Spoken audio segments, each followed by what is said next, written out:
नमस्कार इंदौर, स्वागत है आप सभी का अभय न्यूज के 2 मई सोमवार के बुलेटिन में। मैं हूं आपके साथ आकांक्षा पिवाल। आइए देखते हैं अब तक की खास खबरें। जोमेटो में काम करने वाले फूड डिलीवरी बॉय को भीषण गर्मी में साइकिल से फूड डिलीवरी करता देख एक टीआई का दिल पसीज हो गया। उन्होंने थाने के स्टाफ के साथ मिलकर एक दिन की सैलरी इकट्ठा की और उसी रुपयों से डिलीवरी बॉय को नई बाइक गिफ्ट कर दी। चमचमाती बाइक देख डिलीवरी बॉय की आंखों में चमक और चेहरे पर मुस्कान आ गई, मानो उसका सपना सच हो गया हो। दरअसल पुलिस को उसकी सख्ती के लिए जाना जाता है, लेकिन उनकी दरियादिली का दूसरा पहलू उस समय सामने आया जब एक डिलीवरी बॉय को साइकिल पर देख टीआई ने अपने स्टाफ की मदद से उसे नई बाइक दिला दी। मामला विजयनगर थाने से जुड़ा है। टीआई तहजीब काजी ने बताया, कुछ दिनों पहले गश्त के दौरान उन्होंने साइकिल से एक 18 वर्षीय फूड डिलीवरी बॉय जय हल्दे को देखा था। वह काफी जल्दी में था। टीआई ने उसे रोका और साइकिल धीरे चलाने को कहा, लेकिन उसने कहा उसे जल्द से जल्द खाना डिलीवर करना है। यह बात टीआई ने अपने स्टाफ से शेयर की, जिसके बाद सभी ने एक दिन की सैलरी देकर करीब 32,000 रुपए इकट्ठा किए और डाउन पेमेंट कर नई बाइक की चाबी जय के हाथों में सौंप दी। नई बाइक देख जय की खुशी का ठिकाना नहीं रहा। उसने खुददारी दिखाते हुए कहा वह अपनी कमाई से इसकी किश्त भरेगा। जय ने बताया वह बर्फानी धाम में माता पिता और 2 छोटे भाई बहनों के साथ रहता है। उसके पिता बाहर मजदूरी करते हैं और माँ भी अन्य घरों में काम करती है। वह 10वीं तक पढ़ा है, लेकिन माली हालत खराब होने के चलते पढ़ाई छूट गई और परिवार की मदद के लिए उसने डिलीवरी बॉय का काम करना शुरू कर दिया। मैं रात को ड्यूटी पे 10 बजे ड्यूटी पे जा रहा, मतलब 10 बजे टाइमिंग था। मैं शुक्लिया बाईपास से बारपट चौराहे पे था, तो मैं लेट हो चुका था, स्पीड में जा रहा था। तो सर ने मुझे देखा तो उन्होंने मेरा वीडियो बनाया था, तो उन्होंने मुझसे रोक के पूछा था कि आप साइकिल से क्यों कर रहे हो। मम्मी बंगले पे जाती है खाना वाना बनाने वहाँ पे, और पापा शेफ काम करते हैं मजदूरी का। अच्छा, आज कितनी खुशी है आपको? बहुत खुशी है। क्या कहेंगे? हाँ, क्या कहेंगे पुलिस वालों धन्यवाद है। जय हिंद, जय भारत। तो उसने बताया कि उसको गाड़ी लेने में, लोन लेने में समस्या है। तो पुलिस के जो पूरा स्टाफ था उनने डिसाइड किया कि हम लोग सब अपनी तनख्वाह में से कुछ पैसे बचा कर इसको उपलब्ध करवाएंगे और गाड़ी दिलवाएंगे। तो उसको ऐसे ही सब ने पैसा इकट्ठा करके थाना स्टाफ ने उसको मोटरसाइकिल सिटी डीलक्स उसके रोजगार हेतु उपलब्ध करवाई गई। हाँ, उसको मतलब वो लेना चाह रहा था, पर वो अपने जो व्यवस्था थी उसके कारण नहीं कर पा रहा था, अपने पारिवारिक आर्थिक स्थिति के कारण नहीं ले पा रहा था। तो थोड़ी उसकी सहायता से उसने जब गाड़ी ले ली तब उसका रोजगार अच्छा चलेगा, वो अपने परिवार को बहुत अच्छे से देखरेख कर पाएगा, इसलिए पुलिस द्वारा उसकी सहायता की। संयोगितागंज थाना क्षेत्र में जीपीओ पेट्रोल पंप पर सोमवार सुबह पेट्रोल का टैंकर खाली करते समय आग लग गई। इससे वहां अफरा तफरी मच गई। समय रहते कर्मचारियों ने आग पर काबू पा लिया, वरना बड़ा हादसा हो सकता था। दरअसल सुबह करीब 11 से 12 के बीच जीपीओ पेट्रोल पंप पर टैंकर खाली किया जा रहा था, तभी अचानक आग लग गई। इससे आसपास अफरा तफरी मच गई। टैंकर चालक और पंप कर्मियों ने टैंकर को पंप से बाहर किया और अग्निशमन यंत्र एवं पानी की मदद से आग पर काबू पा लिया, अन्यथा बड़ा हादसा हो सकता था।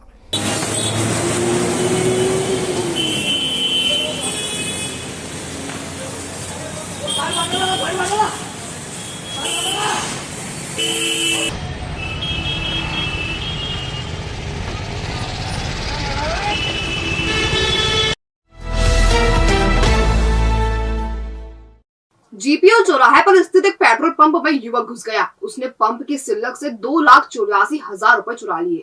पुलिस ने 100 कैमरे के फुटेज तलाशे तो युवक का पता चल गया। वह पंप के पास ही किराए के मकान में रहता है और मजदूरी करता है। जीपीओ चौराहे के पेट्रोल पंप में देर रात अज्ञात युवक घुसा था। उसने पंप की सिल्लक में रखे रुपयों से 2,84,000 रुपए निकाल लिए। पंप मालिक ने जब अगले दिन सिल्लक की गणना की तो रुपये चोरी होने का पता चला। पुलिस ने लगभग 100 सीसीटीवी फुटेज खंगाले तो हाफ पैंट में एक युवक पंप कार्यालय के भीतर देखा गया। हुलिये से पता चला कि युवक 3 इमली के पास भावना नगर में किराए से रहता है। पुलिस जब युवक के घर पहुंची तो वह महू की तरफ जा चुका था। पुलिस ने घेराबंदी कर उसे दबोच लिया। रितेश पवार नाम के इस युवक से 2,78,000 रुपए नगद बरामद कर लिए गए हैं। आरोपी ने 6,000 रुपए महंगे कपड़े खरीदने पर खर्च कर दिए थे। फिलहाल आरोपी का आपराधिक रिकॉर्ड खंगाला जा रहा है। तो उसमें ये पता लगा पास में ही एक किराए से रहने वाला लड़का था और हुलिया के आधार पर उसको फिर उसके घर पर तलाश की गई तो पता लगा कि तीन बत्ती के पास कहीं किराए से रहता है, तीन इमली के पास में किराए से रहता है। वहाँ भी चेक किया गया तो महू की तरफ जाना पता हुआ। टीम लगातार काम करती रही और फिर उसको जब पकड़ा गया तो पकड़ने पर पुलिस ने उससे पैसा बरामद किया। कुछ पैसा ज़रूर उसने अपने और अपने दोस्त के कपड़ों को खरीदने में लगा दिया था, किंतु अधिकांशतः इसमें पुलिस ने जो भी पैसा चोरी हुआ था बरामद कर लिया है। इसमें थाना प्रभारी संयुक्तागंज और उनकी टीम ने जो काम किया है उसमें इनको इनाम भी जो है डीसीपी साहब की तरफ से दिया जा रहा है। गांधीनगर थाना क्षेत्र के दिलीप नगर चौराहे के पास एक बच्चे और उसके पिता की बाइक को घर जाते समय गेहूं से भरे ट्रैक्टर ट्रॉली ने टक्कर मार दी। हादसे में दोनों गंभीर घायल हो गए, जिन्हें इलाज के लिए अस्पताल में भर्ती किया गया। यहां सोमवार अलसुबह 8 साल के मासूम बच्चे ने दम तोड़ दिया। पुलिस ने मामले में मर्ग कायम किया है।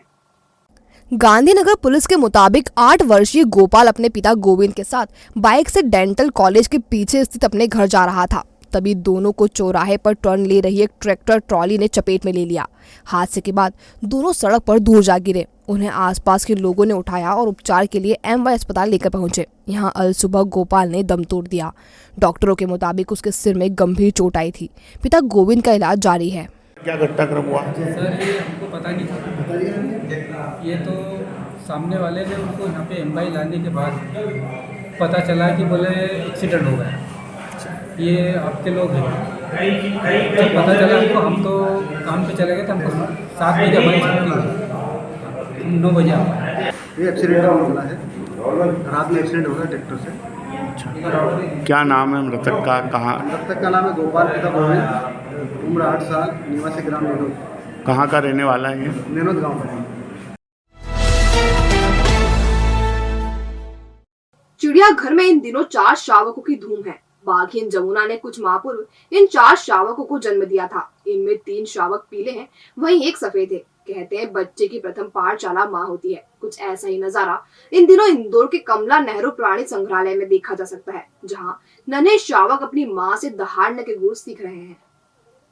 दरअसल प्राणी संग्रहालय में चारों शावक दिन भर धमा चौकड़ी मचाते हैं। आपस में उछल कूद तो करते ही है, माँ जमुना के संग भी मस्ती करते हैं। जैसा जमुना करती है वैसा ही वे करने की कोशिश करते हैं। जू प्रभारी डॉक्टर उत्तम यादव ने बताया, जमुना बाघिन अपने शावकों की अच्छे से देखभाल कर रही है, वही चारों शावक स्वस्थ है।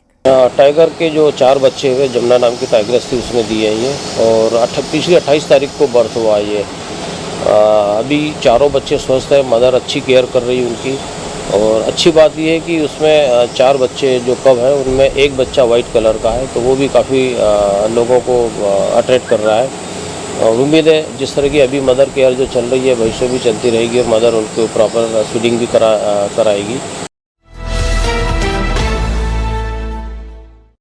पेट्रोल डीजल के बढ़ते दामों के बीच अब बस ऑपरेटर्स द्वारा बसों के किराए में 30% की वृद्धि किए जाने की घोषणा की है। इसके बाद अब बसों में यात्रा करना भी महंगा हो जाएगा। 10 मई तक सहमति नहीं मिलने पर इसे 15 मई से लागू कर दिया जाएगा। दरअसल महंगाई की मार से आम आदमी पहले ही परेशान है। ऐसे में बस के किराए से 30% की बढ़ोतरी होने से जेब पर भार और बढ़ जाएगा।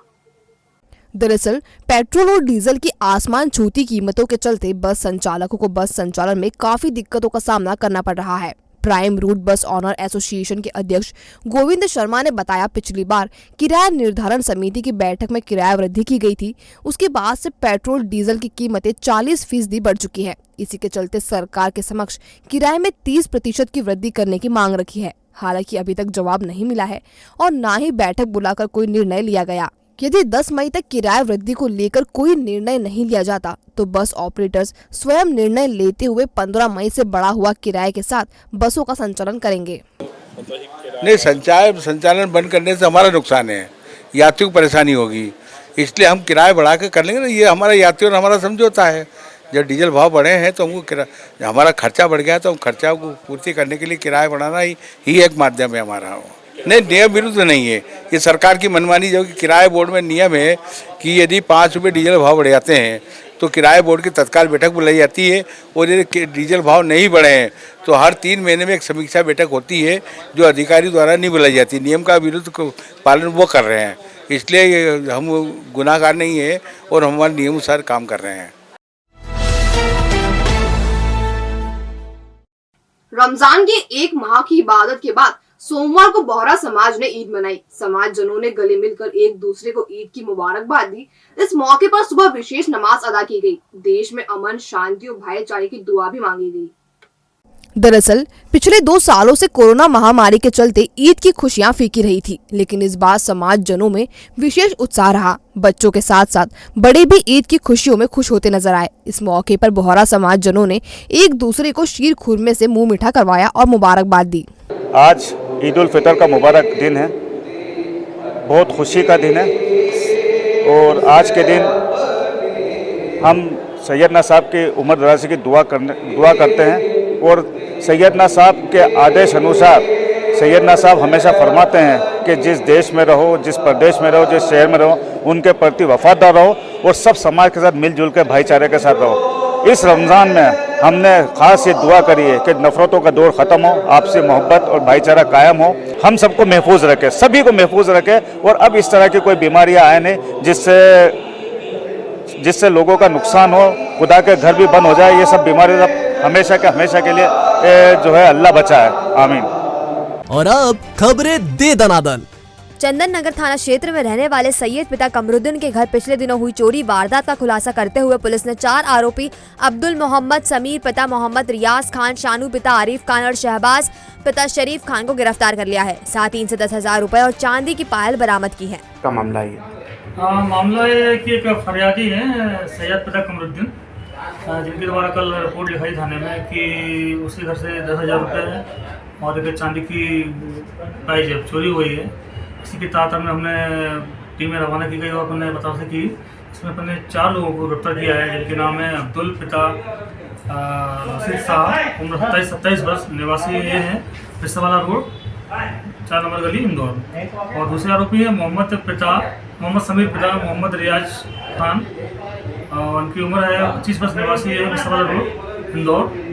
और तीसरे व्यक्ति है शानू पिता आबिद खान, उम्र 30 वर्ष, जो कि फ्रेंड्स कॉलोनी सन्नी गार्डन के पास रहते हैं।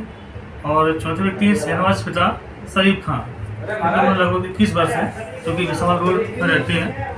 इनके पास अपन ने 10,000 रुपये जब्त किए हैं जो कि चोरी हुए थे, प्लस अपन ने एक चांदी की पायल जब्त की है। भगवान परशुराम की जयंती पर इस बार शोभा यात्रा सामाजिक सौहार्द का उदाहरण बनकर निकलेगी। यह बात सोमवार सुबह प्रेस वार्ता में श्री परशुराम महासभा के प्रदेश प्रभारी एवं यात्रा संयोजक संजय मिश्रा ने कही। उन्होंने कहा, हर साल ब्राह्मण समाज द्वारा बड़ा गणपति से राजवाड़ा तक शोभा यात्रा निकाली जाती है, लेकिन इस बार यात्रा मार्ग पर विकास कार्य के चलते रास्ता परिवर्तित किया है। अब यात्रा बड़ा गणपति से जिनसी चौराहा होते हुए मरीमाता चौराहा स्थित परशुराम वाटिका तक निकाली जाएगी।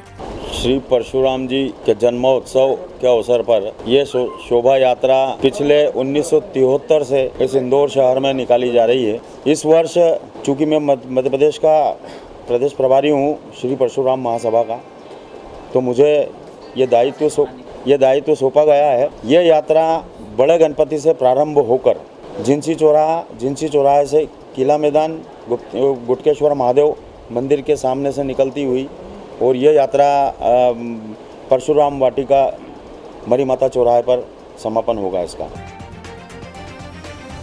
विराटनगर मूसाखेड़ी में रहने वाले 42 वर्षीय अनूप खोबे की करंट लगने से मौत हो गई। वह सीएचएल अपोलो हॉस्पिटल के सामने मिस्त्री का काम कर रहा था। समीप से ही हाई टेंशन लाइन गुजर रही थी, जिससे उसे करंट लग गया। आजाद नगर थाना पुलिस ने मर्ग कायम कर मामला जांच में लिया है। दरा क्या हुआ था, क्या घटनाक्रम हुआ बताएं। ये वहाँ पे काम कर रहे थे, कुछ पाइप ऊपर लेने के लिए जो करंट का पाइप और करंट उसमें लग गया था तार में। और वो जो मकान बन रहा वो बहुत पुराना मकान है और कोई काम नहीं कर रहा वहाँ पे। भैया को क्या उनके साथ काम मिला और उन्होंने वहाँ काम करा, अलग दे के काम करवाया है वो। अच्छा, जो काम कर रहे हैं उन्होंने नंबर निकाल के मेरे पास फ़ोन लगाया था। अच्छा, क्या सूचना मिली थी? आपका भाई अनूप है, तो उनको करंट लग गया और शांत हो गए इस बात में। द्वारकापुरी थाने में पदस्थ हेड कांस्टेबल मोहन सोलंकी ने रविवार देर रात मौत को गले लगा लिया। वह राजेंद्र नगर स्थित पुलिस लाइन में रहता था। मोहन मूल रूप से खरगोन का रहने वाला है। उसके साथ पत्नी और 2 बच्चे भी रहते हैं। पत्नी ने पुलिस को बताया कि वह कमरे में सो रहा था। सोमवार सुबह दरवाजा नहीं खोला तो आसपास के लोगों को बुलवाकर दरवाजा तोड़ा तो अंदर मोहन मृत पड़ा था। पुलिस मामले की जाँच कर रही है। कल रात को मेरे साथ में ही था, खाना खाया हमने बढ़िया 12 बजे करीब तक। 12 बजे घर गया, मैं फ़ोन लगाया कि भाई मैं पहुँच गया हूँ। मैं सुखनीवास इंदौर में रहता हूँ। हाँ, ये भाई राजेंद्र थाना के पास क्वार्टर में रहता है। ये द्वारकापुरी थाने पे। ऐसे अभी कुछ भी नहीं, जो नेचुरल अपन जो सामने रोज बात करते हैं ऐसी बात हुई, क्यों हुआ ये कुछ समझ नहीं। कुछ सोसाइटी में नहीं, अभी ये सुबह का तो मेरे को नहीं मालूम, जल्दी का नहीं। प्रधान आरक्षक हैं मोहन सोलंकी, इनकी उम्र जो है 35 साल थी और ये राजेंद्र नगर पुलिस लाइन में रहते थे और हमारे थाना द्वारकापुरी में पिछले 3 वर्षों से पदस्थ थे और पिछले साल ही इनका प्रमोशन हुआ था और कल रात में ये अपने निवास में फांसी लगा ली है। अभी कोई ऐसा तात्कालिक कारण समझ में नहीं आया है। बहुत आराम से कल रात में 1:30 बजे तक ये पड़ोसियों के साथ और सबके साथ बाहर ही टहल रहे थे और लोगों से बात कर रहे थे, तो ऐसी कोई बात जो है समझ में नहीं आ रही है कि जिसके कारण जो है नहीं, अभी तक जो है कोई सुसाइड नोट नहीं मिला है। इसके कमरे में, इनके शरीर में ऐसा कोई सुसाइड नोट अभी नहीं मिला है। भोपाल, ग्वालियर और छिंदवाड़ा में वेस्टर्न डिस्टर्बेंस के चलते इस सप्ताह गर्मी से राहत मिलेगी। दिन और रात के तापमान में भी मामूली गिरावट आएगी। कृषि महाविद्यालय के मौसम विशेषज्ञ रंजीत वानखेड़े ने बताया, इस दौर हवा की गति बढ़ेगी।